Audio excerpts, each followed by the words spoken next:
Morning, everyone. I'd like to call this meeting to order.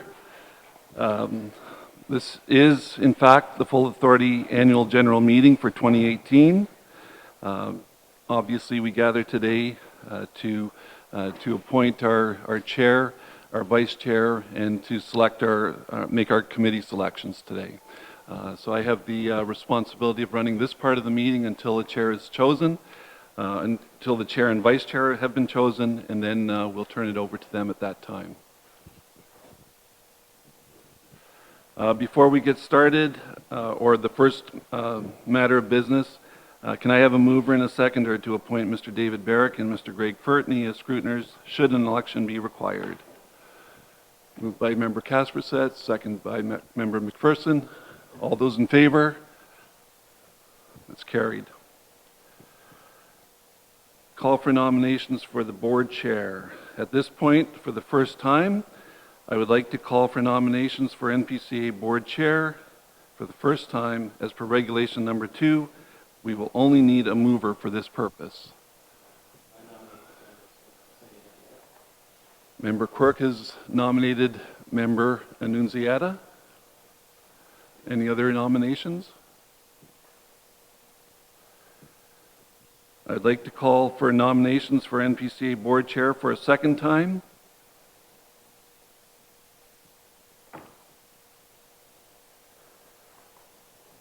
And ask for nominations for NPCA board for a third and final time.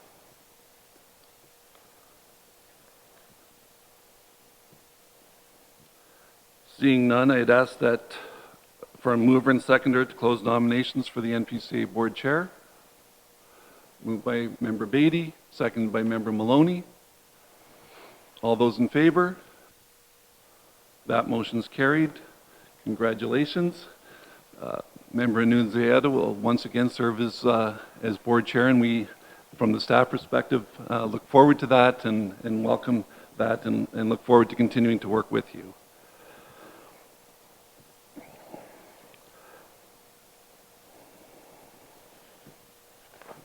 Now moving on to the call for nominations for board vice chair.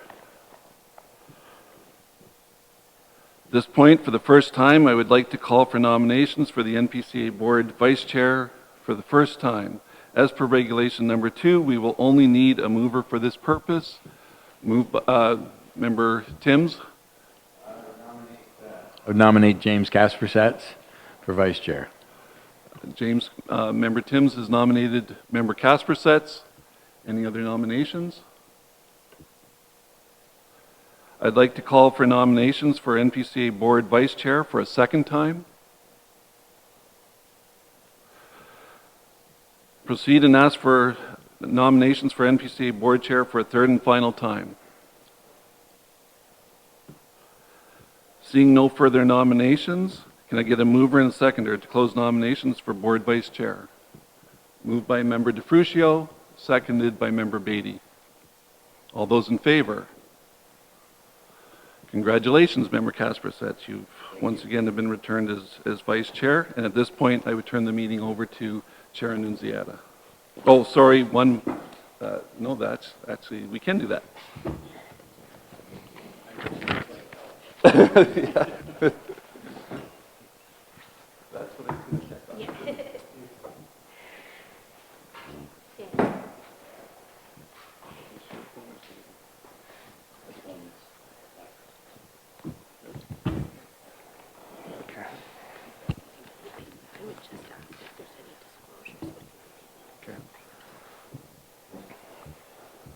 Well, first off, I'd like to thank the board once again for your support.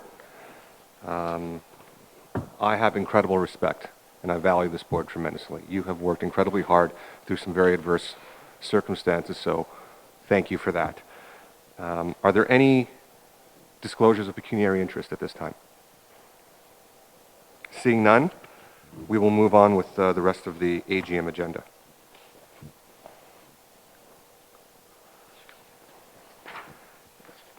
Okay, so this portion of the meeting will be reserved to appoint our committee chairs. So we will be, can I get Where are we here, Lisa? We're Oh, here? you're way. Yeah, I'm way beyond that now, right? Okay. You're going to do the correspondence. Okay, all right, so let's back up a bit. First, we'll do correspondence.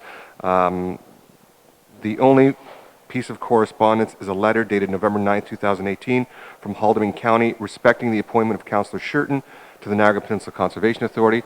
Member Shurton did send his regrets this morning. Unfortunately, he is involved in a personal flooding crisis. I will pass on his regrets to the board and to the gallery on his behalf, and I'd also like to express my congratulations to Member Shurton for being reappointed to the Conservation Authority by his host municipality, Haldimand County. I have a motion to receive that piece of correspondence by Member Beatty, seconded by Member Quirk. All those in favor? And that is carried. Thank you. Okay, appointments to standing committees. Niagara Peninsula Conservation Authority Advisory Committee. By de facto, I am the chair. Okay, so we can move on from that. Actually, that's just, we don't need a mover and a seconder for that because that's part of our bylaws, so we can move on from that one. Audit Committee. 2017 committee chair has been Member Quirk, and I will say publicly, great job, Tony. Great job. The news with respect to the Hamilton levy apportionment victory, a lot of that credit goes to you, certainly. A lot of that credit goes to our former chair, Bruce Timms, our former CAO, Carmen D'Angelo, and to our staff, and certainly you as chair of not only budget but the audit committee as well. Yeah. Oh, Member Stu Beatty, there you go.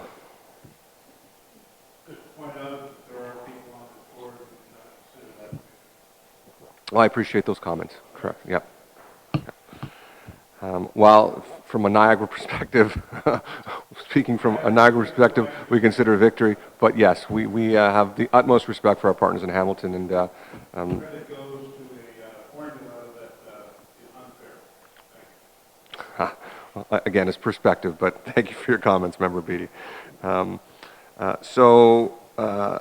committee calls for at least 3 board members for the audit committee. At this time, we will be putting forward Member Beatty. Okay, we have Member Beatty, Member Kaspersets, Member McPherson, Member Quirk, Member Beatty. Did you get, oh, hey, Deb, how are you? Yeah, did you get all those names? Okay, good, okay. Any other members that wish to sit on the audit committee? Welcome, Member Dart. How are you? Happy New Year. So, as per our procedural rules, upon the first meeting of the audit committee, at that time, the membership will nominate their chair and certainly their vice chair. So that formality isn't part of these proceedings, but we will be making sure that we get the calendar out to make all the membership fully apprised of the different committees they sit on and certainly when those dates are. So seeing no other individuals that want to sit on that committee, I'll call the audit committee closed. So can I get those names read back one more time, Deb? Thanks. Member Beatty, Member Kasperset, Member McPherson, Member Quirk, and Member Beatty. Okay, so I will need a mover and a seconder that the following board members be appointed to the audit committee effective immediately. Moved by Member DeFrucio, seconded by Member Timms. All those in favor? And that is carried. Thank you. Okay, we'll go back to that one. Okay, thanks. Thanks, Mark. We'll do that one last, I guess. Okay, all right, on to Budget Committee. And again, personal thanks to Member Quirk for his leadership. Again, and I can't stress this enough, this budget year was challenging, yet we managed to come in at 5.1% less than the 2016 budget. So again, great work by all, maintaining focus and certainly discipline in that endeavor. I will call for nominations to sit on the Budget Committee at this time. Member Quirk, Member Beatty, Member DeFrucio, Member Kaspersets, Member Timms. Hopefully you've captured those names. Any other members that wish to sit on the Budget Committee? Seeing none, I will need a mover and a seconder that the following board members be appointed to the Budget Committee effective immediately. Moved by Member Beatty, seconded by Member McPherson. All those in favor? And that's carried. Thank you. The next committee is our Strategic Planning Committee. So can I get members to step forward to show their support in sitting on that particular board? Member Beatty, Member Maloney, Member Beatty, Member DeFrucio, Member McPherson, Member Timms, Member Quirk, and Member Kaspersets. My apologies. Any other members that wish to sit on that committee? And again, we're formalizing those dates. We've tentatively set February. Mark, if you want to help me with those dates. 15th and 16th. February 15th and 16th will be our retreat, our first kick at the can, so to speak. And as the schedule flows out, we'll make sure that we keep all board members posted and apprised. Welcome, Member Diotti. Member Diotti, right now we're populating boards and committees. Presently we're at the Strategic Planning Committee. If you would like to, before we close, if you would like to sit on that particular committee. I'm good with whoever's on whatever committees. I'm happy to support them. Okay. All right. Okay. So seeing none, no others, and we have those names captured, Deb? Okay. I think I'm missing one. Go ahead. I have Beatty, Maloney, Beatty, Petrugio, Tim, Court, Kaspersets. Correct. Yeah. And And Member McPherson. Yes. To that, Mickey? Strategic plan, will that include the 219 tour? Will that be incorporated? That's a great question, Mickey. So again, as we kind of move forward, and that obviously this committee is separate from the biennial tour committee. That's more like a subcommittee, I imagine, but we're not formalizing that today. But if you want to be involved in that, absolutely. Yeah. Okay. Okay. See no other names. We've captured those names. I will need a mover and a seconder, and I will read out the motion. That the following board members be appointed to the Strategic Planning Committee effective immediately. All those in favor? Oh, sorry, let me get a mover and a seconder first. Moved by Member Dart, seconded by Member Diotti. All those in favor? And that's carried. Thank you. Okay. The next item on the agenda is Source Water Protection Committee Liaison. Presently, Member Beatty, who's done an excellent job representing the interests of the board on that committee. I will need any members that wish to sit on that board. Member Beatty? Any other members would like to serve as in that liaison role? Member DeFrucio?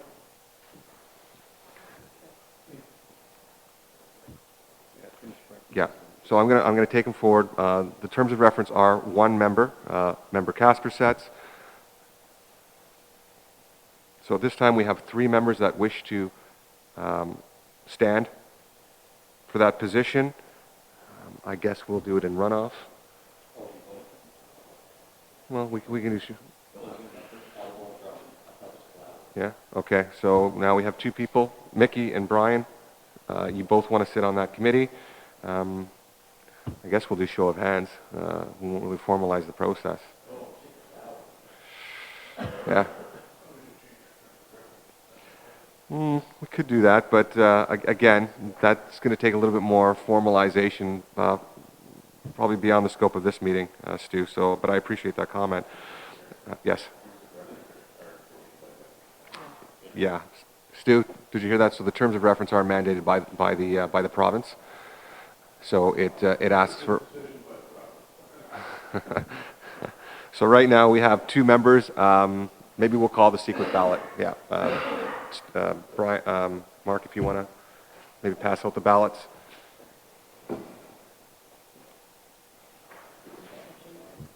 No. So we have Brian and Mickey.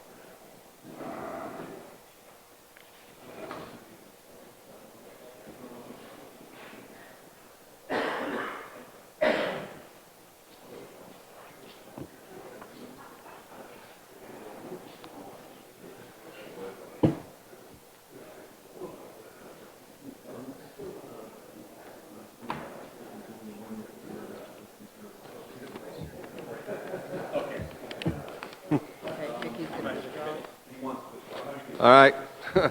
Stop the proceedings. We're good. Mickey has just withdrawn his name. So seeing one other name, We don't need the ballots. we don't need the ballots right now. Thanks, Greg, and thank you, Mickey, for.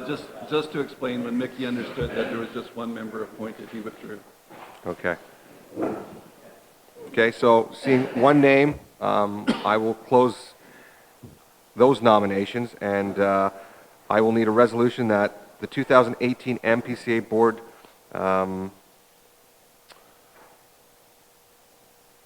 nominate Brian Beatty as the Source Water Protection Committee liaison. All those in favor? Opposed? And that's carried. Congratulations, Brian.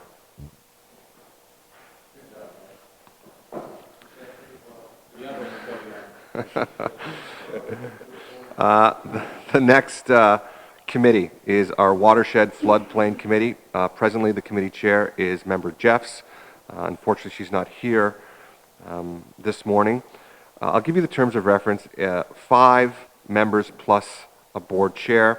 Representation on the committee was determined at a meeting of the full authority and includes board members from the affected municipalities.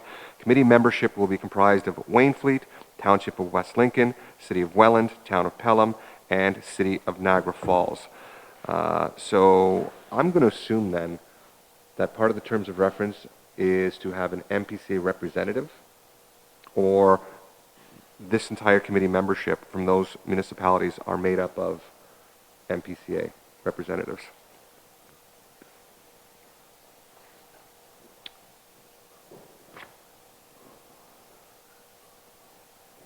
Good question.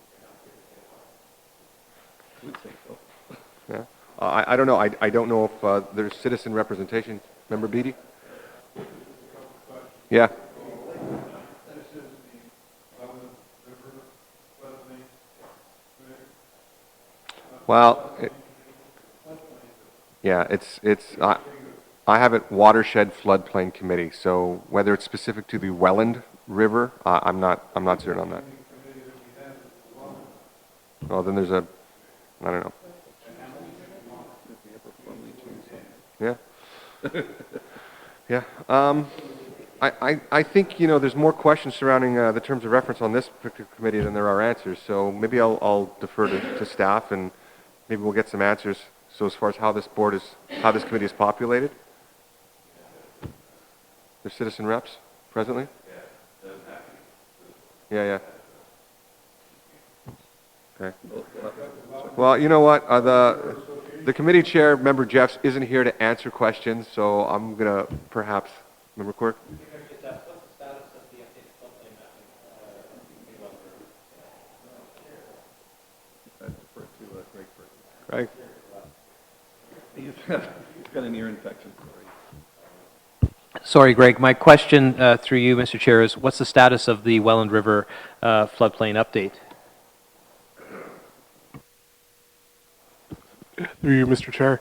The Welland River floodplain mapping project will be completed by April of this year, and we'll move forward with the public open houses and so forth after that.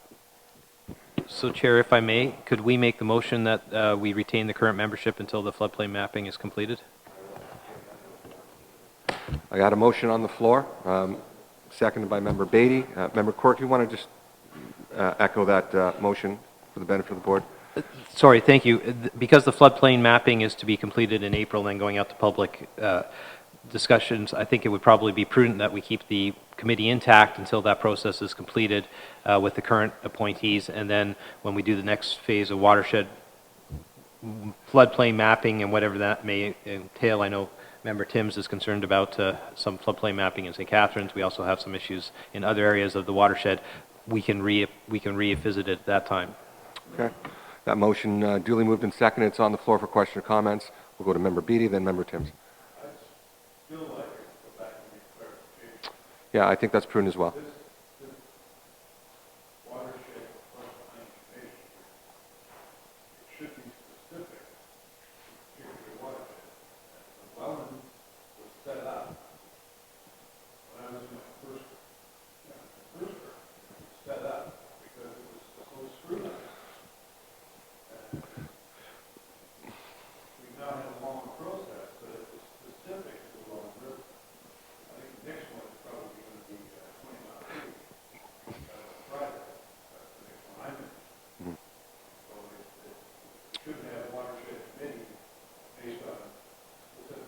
Okay, so maybe we'll get that information moving forward.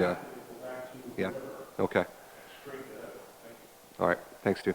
Member Timms? Thank you, Mr. Chairman. I do appreciate the motion that's on the floor, basically continuing the committee that has followed this process over a number of years and allowing that committee to take it to the public meeting stage. So I appreciate the motion and support that. The wording of the committee on the agenda was Watershed Floodplain Committee, which might include, might be more inclusive of the other watersheds.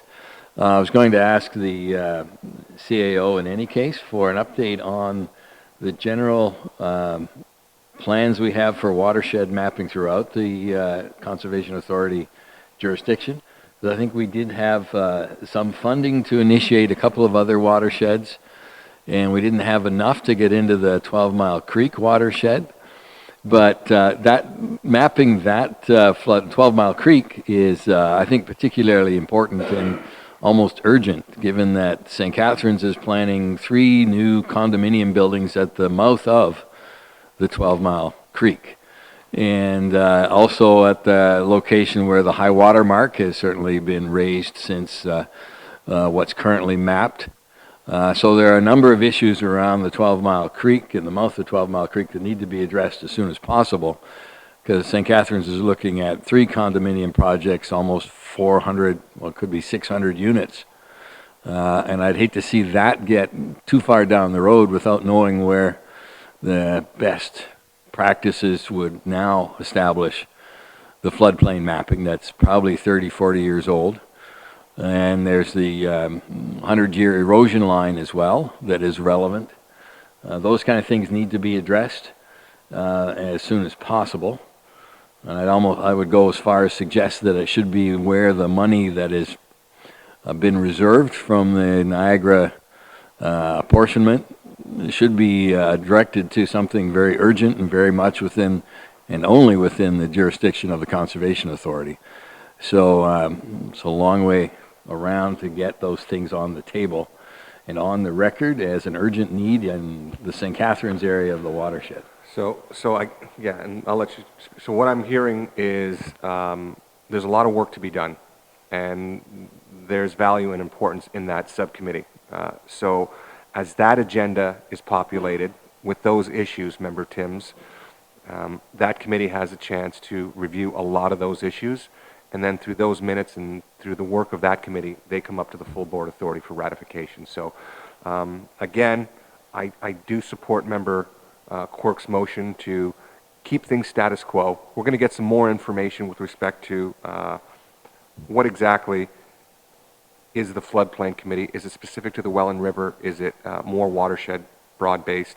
But we'll get those answers moving forward as well. Yeah. Member Quirk.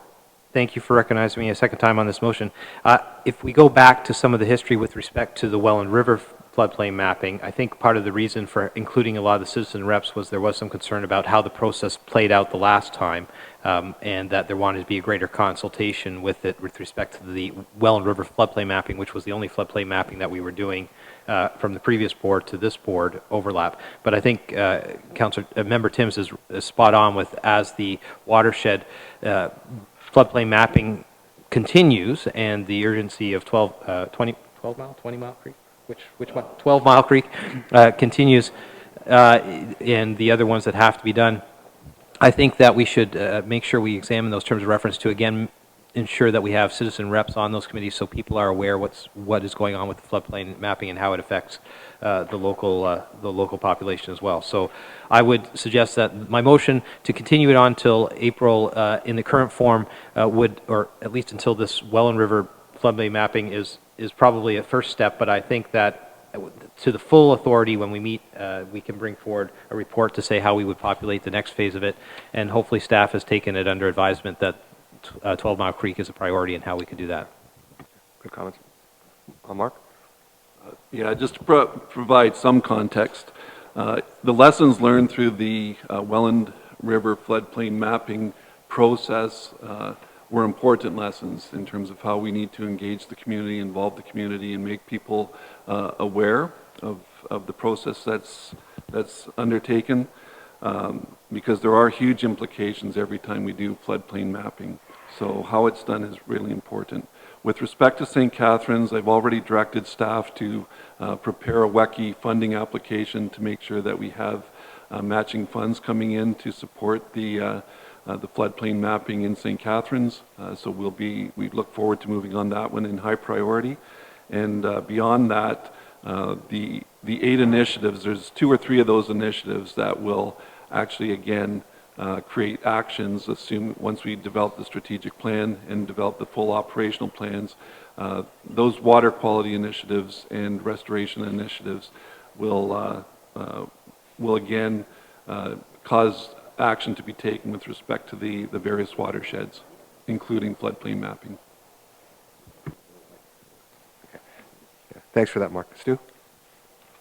The follow-up question then, April floodplain, Welland floodplain.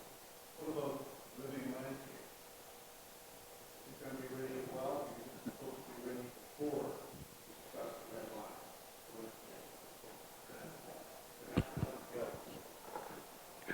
Through Yeah. Stu? Our CAO has a comment on that particular. With respect to the living landscape document, as you may recall, the commenting period was extended until the end of December rather. So the commenting period has been completed. Staff will be reviewing that final piece. Plus, we have implications that we have to consider as a result of the change to the agreement or memorandum of understanding we have with the region of Niagara. So that's going to cause some changes. I think there's been some other changes that have been put forward. So we would anticipate having all of those changes put together sometime in the month of February and be able to take it out to the public in March, quite likely. Okay. Stu? Yeah? You also made a commitment that living landscape, when the next draft is ready, hopefully the last draft, I hope, that draft will take to the Welland watershed. That's still, I hope that's still in the works. Yep. And I think before it goes to the public, it's before the watershed. Okay. That can happen. Well, I have to check on that, but I think that's a commitment we made to the committee. Okay. Well, thanks for that, Member Beatty. Any other questions or comments with respect to the motion that's on the floor? Seeing none, I'll call the question. All those in favor? Opposed? And that's carried. And we'll circle back to some of the questions that have been raised. The next item, we're going to go back to Niagara Peninsula Conservation Authority Advisory Committee. Again, the terms of reference we reestablished this past year. We expanded the membership. Very grateful to Medi Nation for sitting on our Niagara Peninsula Conservation Advisory Committee as well. So right now it's the NPCA board chair who also serves as the co-chair of the advisory committee. I think those are terms of reference. We really don't have to vote on that. Not for that, but for the members, the other members of the committee. There are no other members of the committee. Oh, there's no other? No, That's no, right. yeah. So that's, Yeah, sorry. we're okay with that one as well. Okay. Okay, moving on. Watershed. All right. I think that closes off our boards and committees. Oh, the foundation, my apologies. Yes. So presently, it is, by de facto, the chair also serves as the chair of the foundation board as well. At the first available meeting of our foundation, I, again, will be hopefully passing that responsibility off to Member Beatty. He's done a fantastic job with the foundation, so I'm hoping he will accept it at that time. It's not for these proceedings, but at our first available foundation board meeting, Brian. How many people sit on the foundation board from this? Now, as Brian, maybe you want to speak to this as the terms of reference come forward. I know Ms. Palmieri still has some hours that she's bringing forward as far as how we're going to populate that board moving forward. But maybe you want to speak to that. Currently, we have 6 members of NPCA serving on the board of directors. I would ask for them to contribute to that. Quite correct, you actively as the chair until the first meeting. We can be negotiated at the end of the month, and I can find for the 29th of the first. The plan is that we will transition to involve members of the corporate world of this community as it was initially many years ago. I have proposed a lot about that meeting in January, because that has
Did you want to do that? Do we need No, to do Member Diodati, go ahead. I just wondered if we can get an update for Councillor Beatty, or Member Beatty, whatever we're called here, on the quail egg situation. I was been very concerned about it, and if he could just help, I've had sleepless nights over it. Member Beatty? we are clucking along as always. But speaking with the bird theme, myself, I know Member Timms was there. We had, and Member Casper sits as well. We had an incredible experience just a few days ago at the Owl Foundation, where we got a tour of the operations there, and it's just absolutely unbelievable to see those majestic birds. It's in Lincoln. It's actually probably about 5 minutes from here, and they have 53 long-term residents and 54 rehab that will be eventually reintroduced into the wild, and it's just an incredible operation they have over there, and I highly recommend, if you have an opportunity, go check out these incredible birds. Snow owls, yeah, incredible. Member Beatty. As I mentioned, I had another engagement with Councillor Quirk at the same time. However, just to inform you, Years ago, my wife and I found an injured hawk in Niagara Falls, and there had been a story about the owl lady, this professor from Brock University and her husband, and we actually went into their facility in terms of, it's just amazing, it's built in on the side of the ravine going down, rhododendrons and all sorts of amazing floral things you go through with large, great big enclosures. And at the point of time, this doctor from Brock University, the plexiglass column in the middle of the house was the home for a snowy owl. It was just an amazing thing to see. So I'm very glad that we've passed on. They don't regularly have tours of any kind because of concern for the sensitivity of the birds and so on. But I was talking with our foundation staff member the other day, and as we're approaching the biennial tour in terms of stuff, I'm wondering whether we can get, there's a gentleman who's been very helpful with photography, and he has the drone capability, etc. If there might be the possibility of a non-intrusive sort of tour of that via the drone in terms of sharing with the rest of the people from the biennial tour. And I should mention as well, we should have some future discussion on this, I'm also attempting to have, the Escarpment Commission has called a Leading Edge Conference. They hold every 2 years, and I'm trying to see if we can jointly have the Leading Edge and the biennial tour at the same time in terms of 2 years from now, or a year from now, in terms of 2019. So it's a very exciting project. My understanding is that the foundation, the Owl Foundation, is looking for significant contributions in terms of support, materials, etc., and we'll be very active in working along with them as partners in terms of for the very good work that they do across North America. Thanks for that, Member Beatty. Member Kasperson? Yeah, just to go along that, I've already approached Home Depot donating the pulp lumber. Sorry. I've already approached Home Depot to talk to them about donating all their culled lumber. Okay. Member DeFrucio.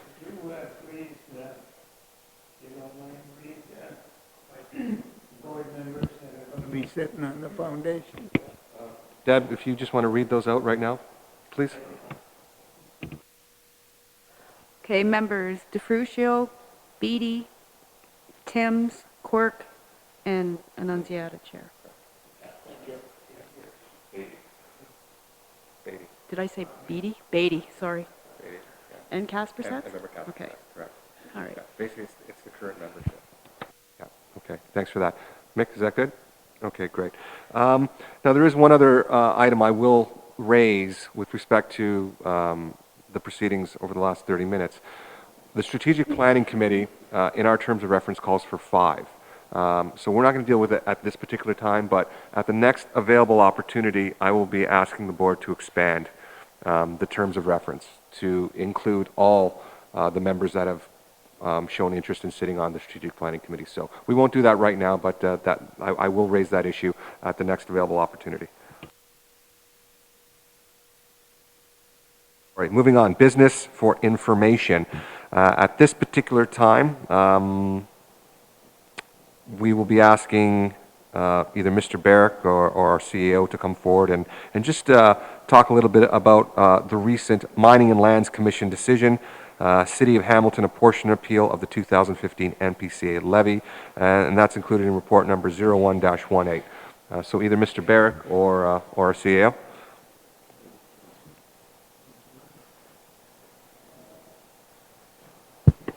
Thank you, through you, Chair. So this is the first meeting of the board since the decision was made by the Mining and Lands Commissioner. And so you have it in front of you today, the full decision as information to receive. In essence, as some of you here may already be aware, in and around 2001, when the City of Hamilton amalgamated, the levy apportionment, so although the NPCA and any conservation authority can levy whatever it deems necessary, it has to follow either a provincial formula when it apportions that, or it has to have an agreement in writing amongst all parties. The NPCA did neither of those since 2001 to about 2015. This was discovered by the former CEO, Carmen D'Angelo. The board, in 2014, the board corrected it in 2015 and followed the provincial formula. The City of Hamilton appealed the decision of the board with respect to how it's being apportioned, which they can do, and that decision that consideration went to the Mining and Lands Commissioner, and they have their decision here. The decision is clear on the first couple of pages, but there's a lot of background information that is helpful as well. And specifically, the Mining and Lands Commissioner has ordered that the Hamilton appeal be and is hereby dismissed. So the information contained in the report does highlight whether there's any financial implications, and simply to receive for information. But again, this board may be aware that additional money was put aside, set up through a Niagara differential reserve back in, I think, 2015 or 2016. So now that the decision is made, the intent at the time was, if Hamilton won the appeal, there was some money carved out to try to consider how to offset what happened. Because Hamilton didn't win the appeal, the NPCA doesn't really need that Niagara differential reserve currently, so it's just for information right now, and there's $1.6 million in there as of the end of 2018, and staff are providing the information, but are happy to take any direction. Thanks for that, Mr. Barrick. And again, congratulations go to certainly the former chair, Member Timms, and certainly our former CEO, Carmen D'Angelo, who I believe took a lot of heat from the city of Hamilton. And that's no disrespect, Member Beatty and Member Kaspersets. Again, it's all perspective. But at this time, I will be entertaining a motion to receive the report number 01-18 respecting the Mining Lands Commission decision, City of Hamilton apportionment appeal of the 2015 NPCA levy. But I will also be looking for something above and beyond, and for that I'll look to Member Quirk. Thank you, Chair. I'd move that the report received, but I'd also add that the funds be returned to the taxpayers of the watershed via our municipal partners, and look for a seconder, and then I'd like to speak to that. I'll allow you to speak first to it. Seconded by Member Kaspersets. Thank you, Chair. I think Director Barrick made the explanation with respect to how we got to the point where we were accumulating extra funds in case we were not successful with the apportionment process, so that it would mitigate the impact of having to go back to Niagara and ask for more funds. If this board recalls, during the very first budget discussion at the region that I was privy to, involved in, January 29th, 2015, where we brought the levy apportionment, the levy request to the region, and we explained what was going on with the apportionment. Carmen, at the time, our CAO, made a presentation and explained that the apportionment could change. The council of the day made a decision that they wanted to use what we refer to as option B, which is to use the provincial formula, and they also equally said we're giving you the 2% levy increase at the same time. They did both. The result was that there was additional funds that were provided to the authority through as a result of that motion, and those funds, and former member Hodgson suggested they be carved out and put aside in a separate fund in case the apportionment did not pass. And those funds have been sitting in the account and being accumulated as part of our budget.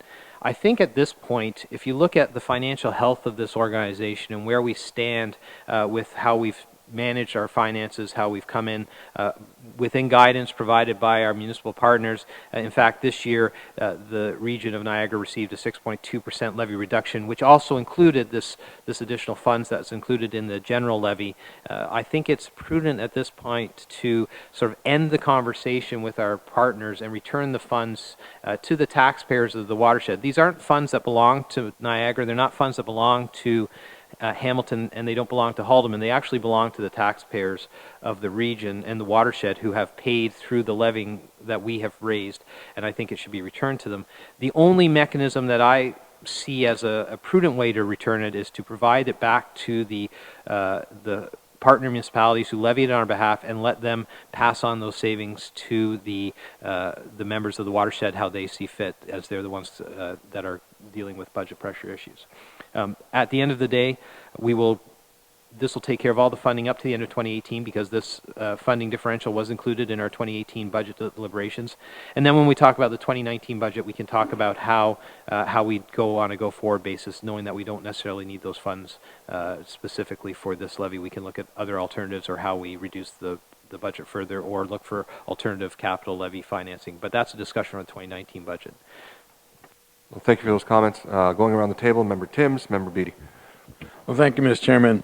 The motion on the floor, I think, it comes in two pieces, two parts. One is to receive, and the other is the motion to return the funds to the municipalities. Correct. So I'd like to split the motion because I have a different point of view on the second half of it. I understand the discussions at the regional council constantly referred to the notion that this money would come back to the taxpayers and would not be spent on conservation.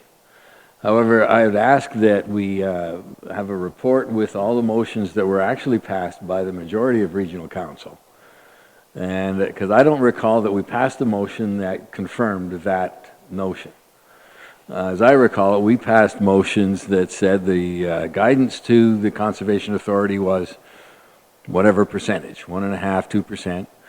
We received, and at that time, those motions all say approve funding to the Conservation Authority as presented and meeting the budget guidelines as offered each time. Only this last motion did we actually have a motion that said accept as opposed to approve. So from my point of view, I would like to see this money spent on conservation work.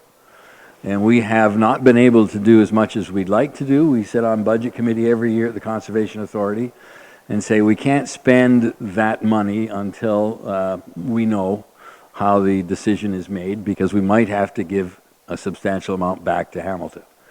So, given that we don't have to, and that there is quite a list of work undone in conservation because we couldn't spend that money, I would like to see that we postpone the decision of giving it back to the municipality until we see the list of work that needs to be done by the Conservation Authority within the respective municipalities. That is the intended purpose of the money. So I won't support the second half of the motion. I'd rather see that deferred until we get a report from staff showing what conservation work has been postponed. I'm thinking of floodplain mapping in particular on a 12-mile creek. I'm thinking of strategic or planning processes for Jordan Harbor. The number of other projects, and particularly the Big 8 initiatives. All kind of work that the Conservation Authority should be spending that money on. And that's what the motions of Regional Council have approved consistently. So I would like to see that kind of report and the list of the motions that Regional Council by majority approved. Otherwise, this money will go back and it'll go into roads, or it'll go into social housing, or it'll go to some other municipal non-conservation work. Okay. So, thank you. So I appreciate your comments. Your motion is in order, so we will split it. But again, it's the discretion of this board with respect to the disposition of those funds. So that's what we're going to be discussing with respect to the second part of Member Quirk's motion. Member Beatty? Yeah, first I need a clarification. You said there's 1.6 million in this fund? Mr. Barrick? Thank you, Chair. Through you, it is on the in the first page of the report, $1,646,000, and then it's broken down by how it was apportioned. Okay. So the breakdown under financial implications, there's 331,000 that would be returned to Hamilton? If the board decides to return it, yes, that would be the amount for Hamilton. Okay, that's the first thing. The second thing is, you're making an assumption that this is over. maybe you have more information than I do, but as far as I know, all they've done is given Hamilton the report and said denied. Hamilton Council hasn't responded yet, and it may not be over. Hamilton right now is exploring if they have judicial review of this decision. So I would caution you about doing anything until we get something from the council at Hamilton, and we may get it when we visit them later this month or early next month. We may get it then, but as far as I know, it ain't over. Well, and I appreciate those comments, but at this point, we're not going to let the tail wag the dog. We've been given a decision from Lands and Mines. That's the decision that we're going to be acting upon. From my understanding is it's unappealable. And based on the best information that we've received, we're going to be moving forward. So, but I appreciate your comments, Member Beatty. Member Beatty.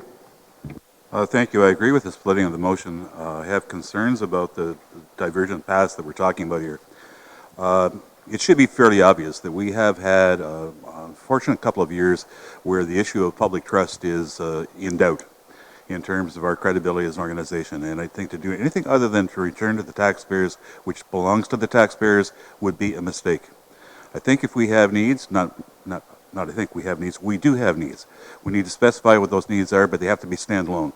They have to be looked at by people at Regional Council. There will be significant calls for the 11 of us that serve on Regional Council to basically declare a conflict of interest on this. The interest of the Conservation Authority and our authority, okay, to act versus the taxpayer at large. We need to put this to rest. We need to come back to being part of the Niagara scene in terms of fairness to the taxpayers. And if we have needs that are beyond that, beyond the amount the guidelines are given each year, we need to articulate those clearly for both our colleagues at the government level as well as the citizens at large. Thank you. And thank you for those comments, Member Beatty. CEO Brickle? Just wanted to comment on one thing in particular. I want to be really clear that it's not staff's view that any projects have been postponed. These funds have not been set aside or dedicated to any specific purpose. Through the budget process, we bring forward everything that we believe needs to be funded in that year, recognizing that not every single thing can be funded in each year. So we have to prioritize those matters. So I want to be really clear that nothing has been actually postponed. We do have projects that will be coming forward. We'll continue to bring them forward through the budget process. And when we may have a big ask even sometime in the next 2 years based on some of the projects that we've been discussing, but nothing has been postponed waiting on these funds, just to be clear. And thank you for that, CEO Brickle. So just to be clear, we have a motion on the floor. We will be splitting it in 2 points. I will say this, the responsible thing that this board did was to set those funds aside. The course of action has always been to wait until the disposition and the decision has been made. That disposition and that decision has been made. Now it's up to this point to decide what to do with those funds. It was the responsible thing to do to set them aside. I believe it's the right thing to do to give them back. So having said that, Member Maloney. Thank you, Chair. Member Beatty has raised an interesting point as to whether there's a right of appeal here. It's on. I say Member Beatty has raised an interesting point, whether there's a right of appeal on this or not. And I certainly wouldn't want to spend good money after bad, but I think we need clarification from the Mining and Lands Commissioner or otherwise as to whether this is appealable. And ordinarily there would be a right of appeal, but there's a certain time limit when such appeals need to be filed. So I think it's fairly new, but we think should get clarification from the Commissioner or otherwise whether we can deal with these funds or not. So all good points, Member Maloney. How I understand the decision is that it's unappealable. It is a final decision. Again, I may have to defer to our staff and just to get a definitive answer, but it's my best advice to this board that the decision is unappealable. I don't know, beyond saying that.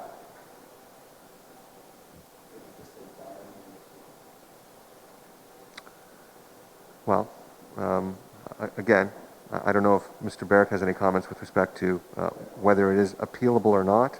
I'm under the impression that it is not. Thank you, Chair. So it says right in the decision as well on page 25, which everyone has in front of them as well, that there is no appeal. No appeal lies from the decision of the commissioner.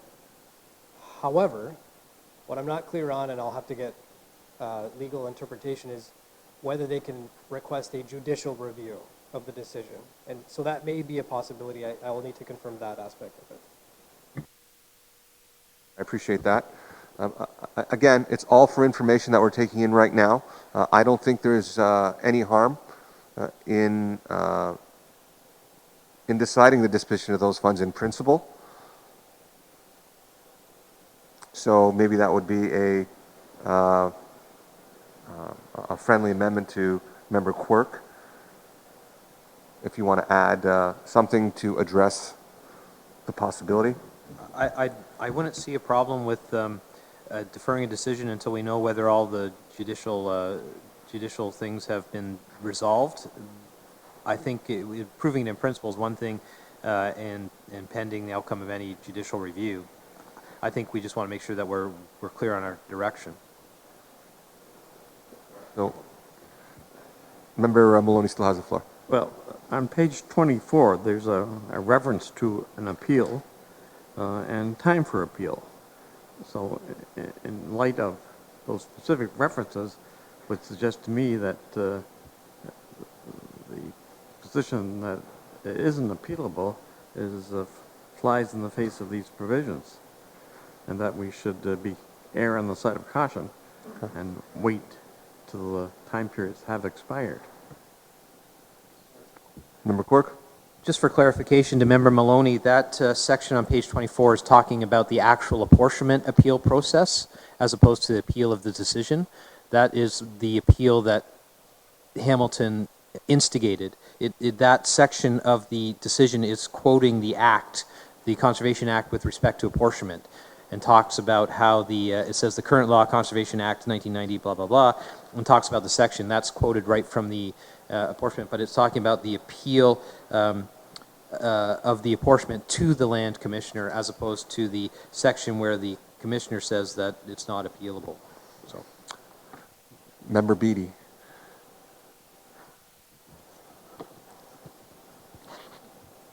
If I read my counsel correctly and the history of my counsel, if there is any possibility that this can be challenged, it's going to be challenged.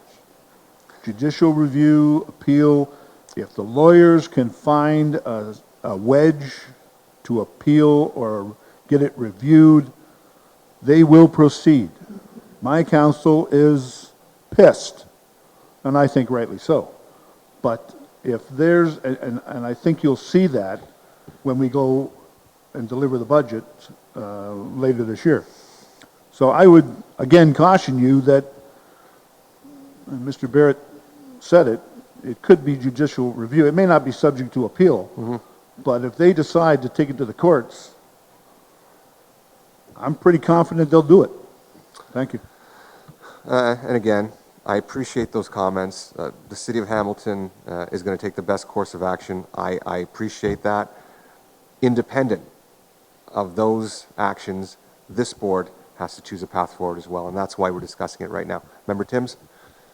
Thank you, Mr. Chairman. I just want to comment and thank Mr. Brickell for the clarification in terms of the words I used in terms of projects postponed. When we do the budget committee, staff presents to us, and perhaps you could send me the copy of the last couple of budgets where the list of work is presented, and it's presented within the context of this board's desire to meet the guidelines and have this money set aside for the judgment. So when we go through budget committee, we go through staff saying, well, we need to do this, this, and this. Under these guidelines, under these restrictions, we can't do this, this, and this. And so that's what I was referring to, saying work not done as opposed to projects postponed. So we do have, and perhaps staff could send me the last couple so that I can verify or have a little better of a list. Because I would like to look at the list of work that we could not do within the restrictions this board gave the budget committee. And therefore be able to say this is how this 1.2 million in Niagara would be spent in conservation work. Is there anything I've learned over the last number of months, if not year, is that there is an appetite for more conservation work, and the money, it seems to be there, that I would like to see council, regional council, make the decision.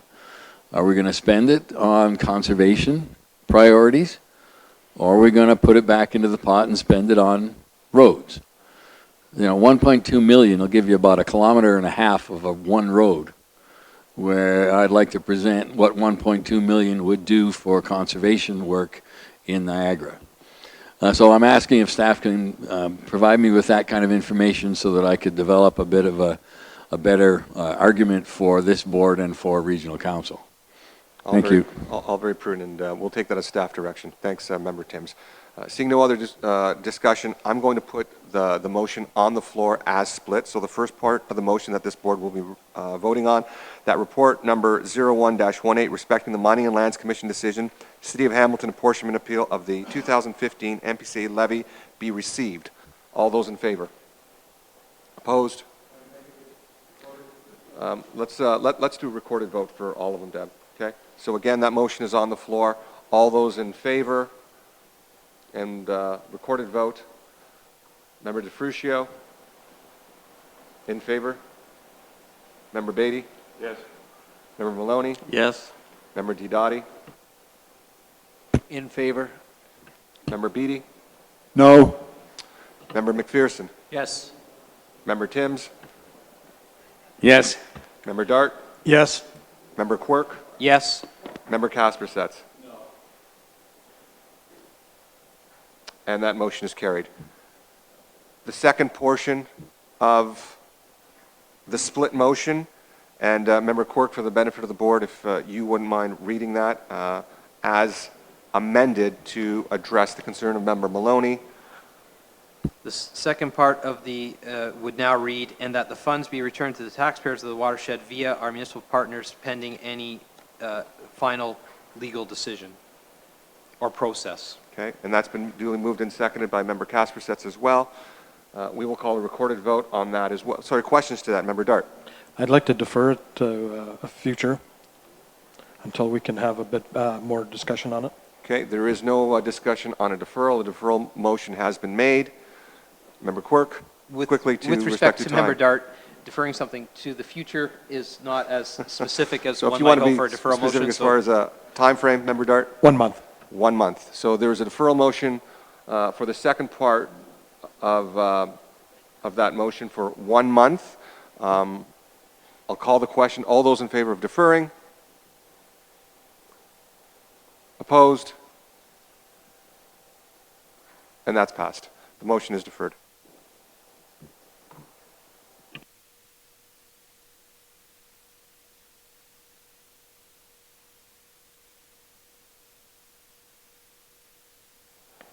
Before we move too far away from this appeal decision,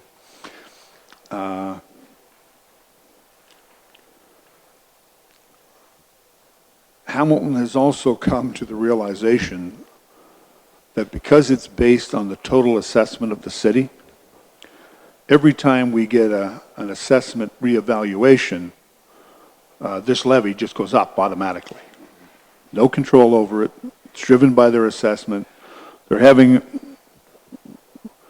a few more cranes going up in downtown Hamilton. The assessment of the overall city will be going up over the next 10 years. Once the LRT is completed, who knows how high it's going to go. So they're going to do everything they can to withdraw from this conservation authority, because all they see it as pouring money into Niagara. And they also see that it's an automatic escalator. And I know it's not Niagara, it's not the NPCA, it's the provincial formula. Correct. So if you go back, and I think Bruce was there when we delivered the news in 2015, do you remember the motion that they made? You should go back and have a look at it. But it's significant, and that attitude hasn't changed, and it was passed unanimously. That attitude hasn't changed. And I might suggest to you that if you want to put an olive branch out there, because the NPCA and the provincial formula has doubled the assessment, and I think it continues to grow. I think over the last, Mr. Barrett, you may help me here, it's grown now by what, another 100,000, 200,000 since we went to the formula? Mr. Barrett? Thank you. If I may, I did bring some of that detailed information with me. Okay, but it- would you agree that it continues to grow? Absolutely. Yes, and that's going to be, that sticks in their throat. So may I suggest to you that based on the doubling of the assessment, you might offer Hamilton the doubling of the seats on this board, and do it sooner rather than later. And if you need a motion to that effect, I'd be happy to make it. Thank you. Well, I appreciate your comments, Member Beatty. And again, we've always tried to negotiate in good faith with our partners in Hamilton. And if you recall, the first time that this issue became an issue, we in good faith wanted to sit down with our partners in Haldeman and certainly Hamilton. And if there was an agreement to be had, we were more than willing to pursue that avenue. The City of Hamilton refused to reach an agreement, a tri-party agreement, therefore leaving us with no option than to resort to the provincial formula. So that's where we're at right now. I would suggest, as Hamilton's representative, and I will be more than happy to pass this information on to Hamilton City Council as well. If your issue is with the provincial formula, then I would suggest they send a strongly worded letter and possibly reach out to the ministry and voice their displeasure with the province of Ontario, not with the NPCA. I don't want to get into a debate, but their issue is with the doubling of a levy by the NPCA. They were perfectly happy with the agreement they got as part of regional government, which the Harris government said magic poof with the wand, and they were perfectly happy with it when they found out there was. And I would also clarify that at the time when they were trying to get that agreement underway, there were a lot of Niagara councilors rattling sabers about back pay, retroactive. So there was a climate of destabilization on both councils. Well, I appreciate the saber rattling comment because we've seen a lot of that over the last year. But again, we've always approached our partners in Hamilton in good faith, and this whole exercise has been an exercise of fairness and equity. This has not been punitive at all. So I just want our partners in Hamilton to know that. Member Timms? Correct. It is always a matter of perspective. Thank you, Mr. Chairman. I just want to make a couple of comments about the history of the provincial formula and the history of how, as it applies to this watershed. When I first came on the board, I understood there were 2 members from Hamilton on this board, and understood that we had Lake Nyapenco and the Binbrook Conservation Authority, or Conservation Area, had some jurisdiction. And the 4% way back there seemed reasonable because there was really no development happening at the headwaters of the Welland River.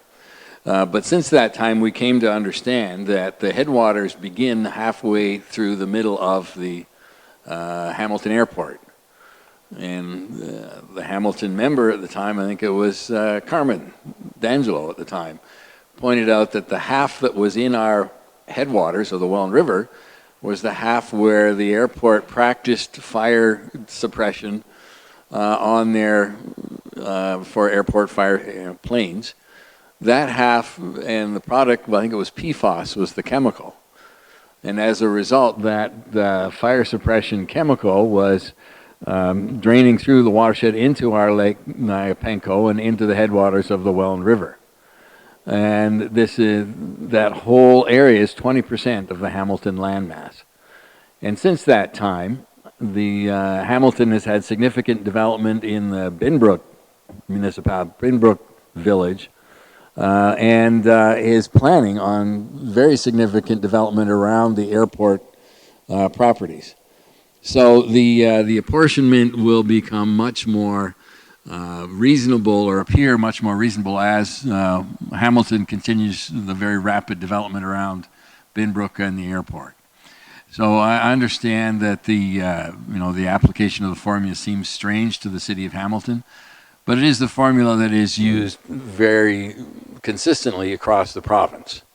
And mainly from the point of view that it's watershed based, not municipally based, and that the assessment may come from the mouth of the river of the watershed, but the control and the quality and the really need for conservation happens in the headwaters of the watershed. So that's the fundamental theory around the provincial formula.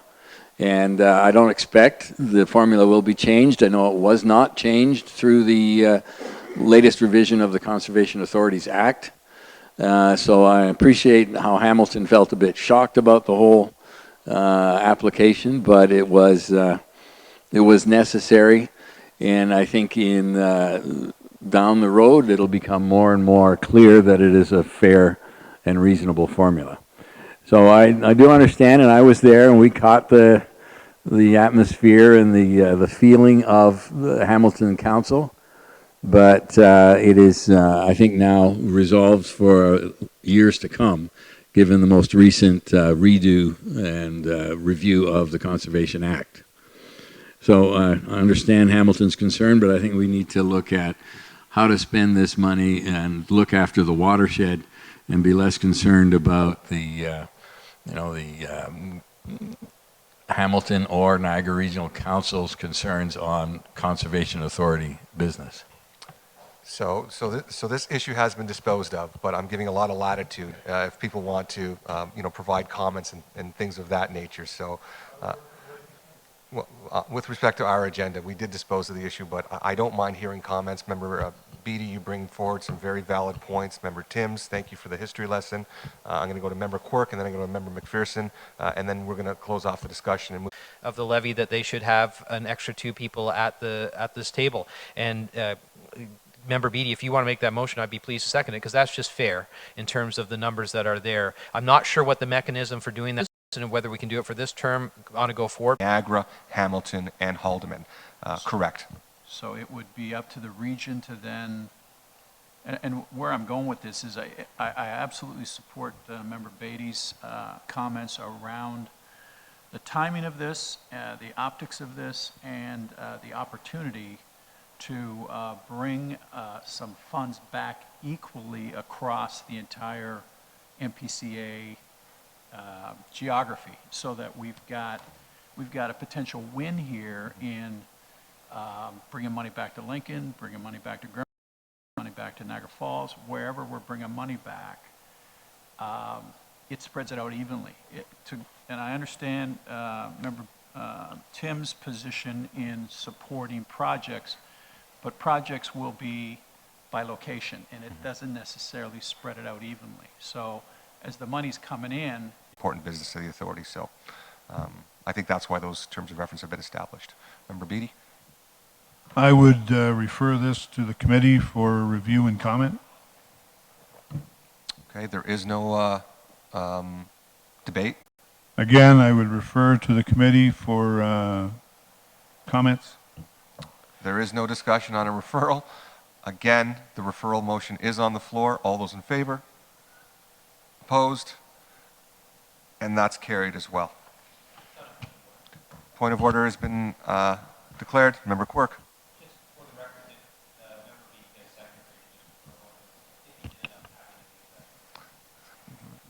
Very good point. Recorded in the minutes that Member Quirk has seconded both referral motions made by Member Beatty. There you go.